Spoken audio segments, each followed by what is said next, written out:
I watched some of the reporting over the weekend and I saw, Chris Hipkins advocating for a capital gains tax. We see David Parker, with no responsibility for any economic portfolios, waxing lyrical about a capital income tax.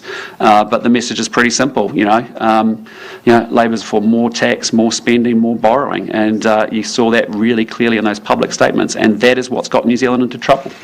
Big time. Off the table. Big time. Chris Hipkins and the Labour Party are complete financial clowns.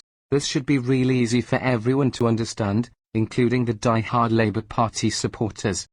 Assume for the sake of economic fairness and productivity, that there is indeed a need for a complete overhaul of the New Zealand tax system, which will consider several different types of possible taxation, such as ordinary income tax levels and bracket creep, capital gains tax, wealth tax, capital income tax, inheritance tax, gifting tax, GST, carbon tax, pollution tax, and so on tax.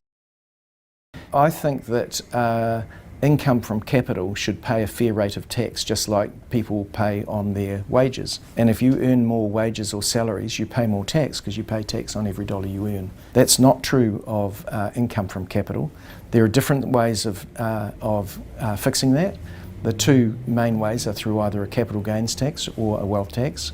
And in the Labour Party, we're having an internal discussion as to which, if either, of those we should be pursuing. They don't really affect the super wealthy because they don't realise their assets. They've got so much that they always run a surplus and they just buy up more. I know the critics of it say that this will somehow cause capital flight. I don't agree. I really like these people.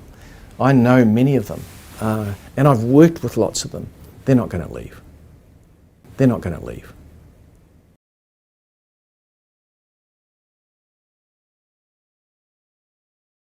A new form of taxation, whether it's capital gains tax, wealth tax, there's a range of different options. Are you applying that based on realised gains? If they're realised gains, realised from what date? When does it start? So those are all the things that we will be working through to answer as we design up the proposal that we put before the country. If we don't broaden New Zealand's tax base, the burden of all of that is going to fall on salary and wage earners and on GST, which is where the government gets most of its revenue at the moment. To rebuild our hospitals, to rebuild our schools, to build all these roads, to build the public transport that we need, we're going to have to at least part fund that through borrowing. Labour is really good at dreaming up multitudes of taxation possibilities, along with the other far lefties, Greens and Tea Party Maori, who have recently joined the party with their very own fantasy La La Land ideas of wealth taxes for all. Let's tax our way to prosperity, they cry. Let's take money off those who have worked hard all their lives, those who have saved hard for their retirement, and let's give beneficiaries and bludgers a nice warm dry house, plus a decent income to live on. This is true Green Party La La Land communism hard at work. Low IQ youngsters in the house without an economic brain cell between them, yet they get paid over $200,000 a year for all of this type of nonsense.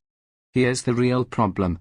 Yes, we need to review the tax system, but who in their right mind could possibly believe that the Labour, Green, and Tea Party Maori parties would know how to manage the economy with these new funds? Who could possibly trust any of these parties? Most of the Green and Tea Party Maori are mentally ill and can't even run their own household, never mind manage the country.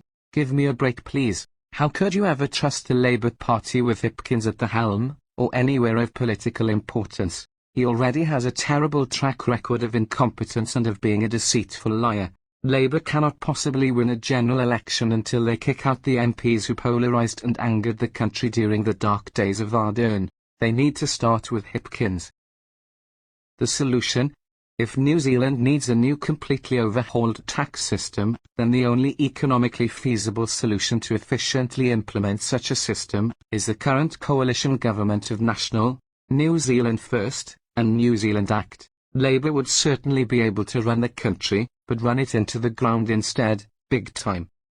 Thank you Chris Luxon, Winston Peters, and David Seymour, Geraint, on behalf of WhangāreiTim.